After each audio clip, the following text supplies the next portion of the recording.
Hello and welcome to Legendary Le Mans. I am in my McLaren MP4-X in the exclusive series. As of update 11.3, drafting or slipstreaming has been enabled for this whole series. I've already done one video that shows it's now possible to exceed the top speed of this car. That video is up there in the top right. I'll also have it at the very end of this. Now, we got to retouch the perpetual point because has this made endless endurance racing easier? If you aren't familiar with it, I'll get into that really quickly. First thing you need to know is that I'm going off track right now. And that's because I've got to pass 42 cars before the time runs out. If it was possible to do it any other way, you would already know that because you would have done it. As you know, when you do an endurance race, the bots get more and more spread out and then you have none and you run out of time. Well, the fact is, if you pass 42 cars fast enough, then there's an endless train of cars that appears, and you'll see that.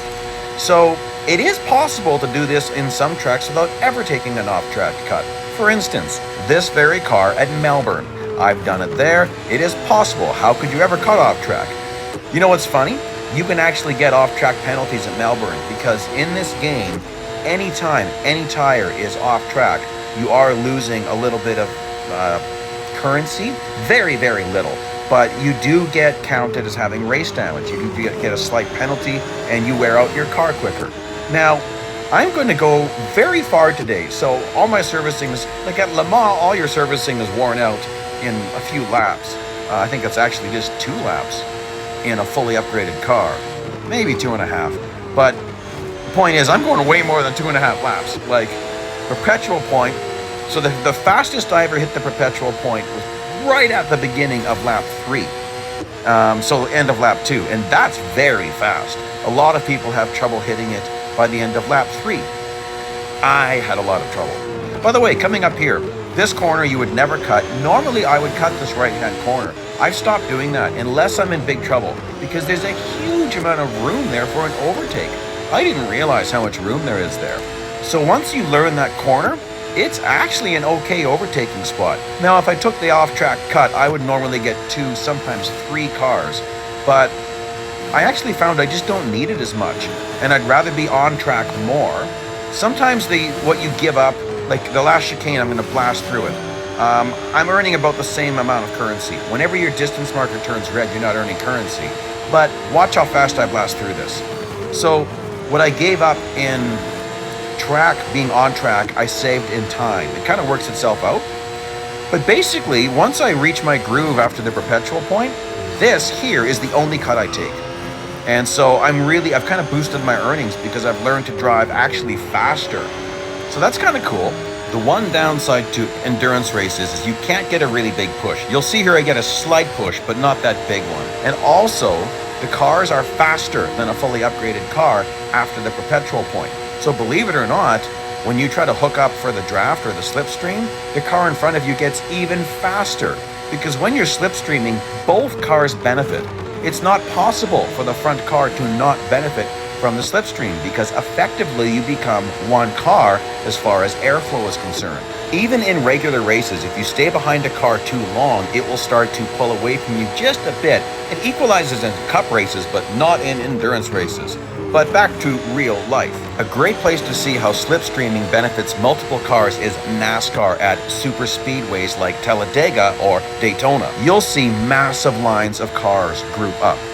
And 2, 3, 4, 5 cars. So let's say you have an upper groove and a lower groove that both have 6 cars, but one groove is more tightly grouped. It will overtake the other group, even though it's the equal amount of cars with the equal abilities. Of course, there is variances in cars, but you'll find cars with lower top speeds that can actually beat better cars because of how good they are slipstreaming. Okay, back to the task at hand. I'm getting very close to 42 cars, and you probably noticed they're already really tightly grouped. Like this already looks like the perpetual point. Oh, that's the one downside. I'm surprised he didn't take me out. Don't know if you saw that, I got hit from behind. So the bots are so tightly grouped because I'm reaching the point so quickly. And you can see here there's still a bit of a gap forming, but I don't think it's going to be a problem, guys. Now my goal today is actually really far because first place bot was at 190 kilometers. So I really have to go a while to get first place. You have to get first place. Oh, there's 42. Now what else? 43. Now look how tight they are. 44, 45. That's a personal record. Okay, we've hopped way ahead. I've already got maximum damage, but just check this out. Like, this helps me. So maximum damage means I went from hitting 436 at the end of the first Mulsanne straight to 418, 419. Look at that. I'm overtaking by not taking a cut there. That's pretty impressive. And here, I'm going to do an interesting test for you here. And to show you there, I was showing you side drafting, which actually works. Now check this out. I get this funny gaggle. I give him a big push. And I decide I got to get by these guys. I have maximum damage. Who cares if they get hurt? But watch this. Look at this. Look at the drafting enabled. Side drafting works. And here we are, freakishly low on time. This is shocking. If you run out of time in this car, it grinds to a halt so fast. Look at that. Almost no time on my clock. But by the time I reach the start-finish line, I'm fine. My goal? 222.22. And here I was just running out of cars. Oh, and I made it. I'm going to go back and I want to end right at 5.2s. There you go. I'm doing this on 80% bonus fame day. And of course, you have to get first to get the manager and the agent, but also to get maximum pay. So please like, please subscribe. Thank you for joining me today. Here's the other video where I exceed top speed. To see all the series that have been enabled, check update 11.3 video right here. Bye-bye now.